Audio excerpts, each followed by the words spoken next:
Στην καρδιά της Θεσσαλονίκης στέκεται ένας τόπος που ο χρόνος τον έχει ξεχάσει. Η Μήλια Λατίνη. Ένα εργοστάσιο που κάποτε γέμιζε ζωή, ήχους και μυρωδιές από αλεύρι. Τώρα μόνο σιωπή και σκιές. Το εργοστάσιο Αλατίνη ιδρύθηκε τον 19ο αιώνα από τον Μωυσή Αλατίνη.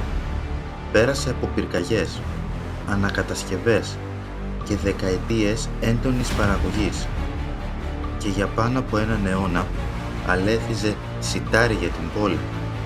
Αλλά η ιστορία του δεν είναι μόνο εργοστασιακή. Είναι ιστορία τραγωδίας, μυστηρίου και ανεξήγητων φαινομένων.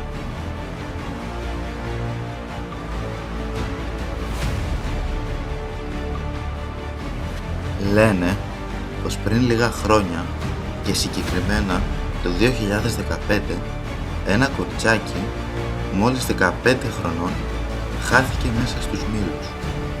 Μπήκε για παιχνίδι και κανείς δεν την είδε ξανά, ώσπου αποδείχθηκε ότι πέθανε εκεί μέσα.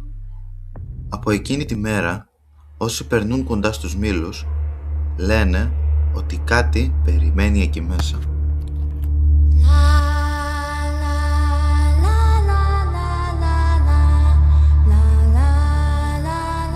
Ακούς βήματα όταν δεν υπάρχει κανείς, θορύβους μηχανών που έχουν σταματήσει εδώ και δεκαετίες, ψιθύρους που ταξιδεύουν στους σκοτεινούς διαδρόμους και σκιές που φαίνεται να περνούν πίσω σου. Πριν προλάβεις να γυρίσεις.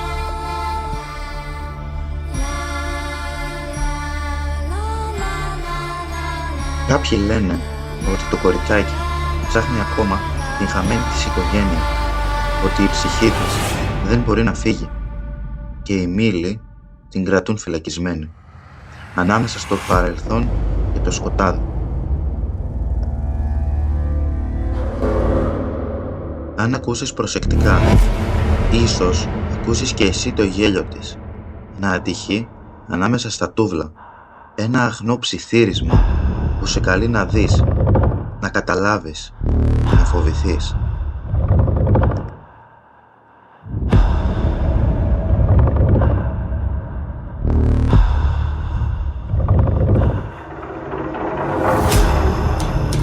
Η Μήλια Λατίνη δεν είναι μόνο ένα εργοστάσιο. Είναι ένα μέρος όπου η ζωή, ο θάνατος και το μυστήριο συναντιούνται. Και ίσως, αν πας εκεί μόνος σου, να καταλάβεις ότι κάποια πράγματα δεν έχουν φύγει ποτέ.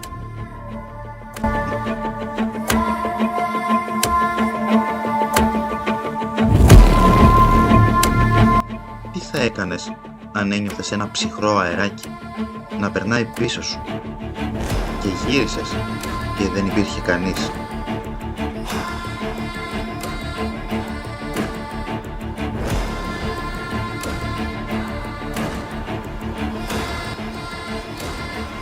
Υπάρχει όμως κάτι που λίγοι γνωρίζουν.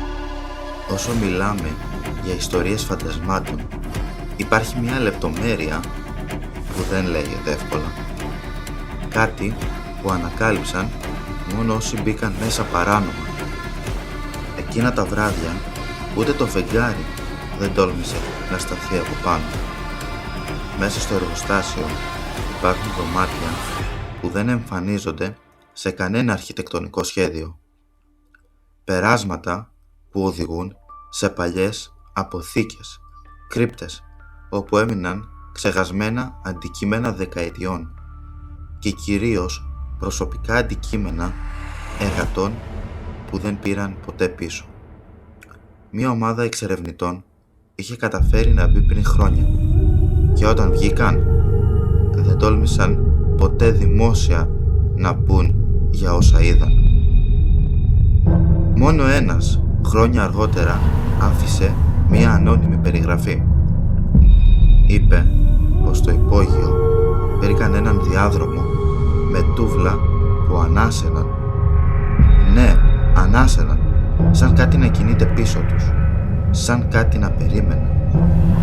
Και ξαφνικά, από το βάθος του διαδρόμου, άκουσαν βήματα, όχι τρεξίματα, όχι θορύβους από ζώα, κανονικά ανθρώπινα βήματα, που πλησίαζαν αργά, ρυθμικά, σταθερά. Και όταν φώναξαν «Ποιος είναι?», η φωνή που τους απάντησε δεν ήταν ανθρώπινη. Ήταν ένα ψίθυρο, ένας ήχος σαν να μιλούσε κάποιος μέσα από νερό και έλεγε μόνο μία λέξη: «Έμεινα». Όταν προσπάθησαν να φύγουν, ένα από τα φώτα έκτακτης ανάγκης άναψε μόνο του και στην πράσινη λάμψη είδαν για μία στιγμή μία φιγούρα σε μία πόρτα, λεπτή, σκυφτή, με το κεφάλι ελαφρώς γερμένο. Την κοίταξαν και εξαφανίστηκε. Κανείς τους δεν ξαναμπήκε. Κανείς τους δεν ξαναμίλησε για αυτό.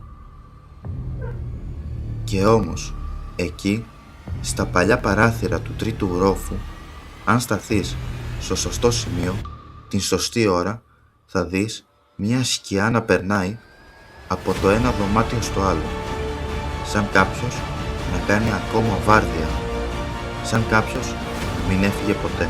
Η Μίλια Λατίνη δεν είναι απλώς εγκαταλελειμμένη. Είναι ένα μέρος όπου η ιστορία άφησε μία πόρτα ανοιχτή και κάτι πέρασε μέσα.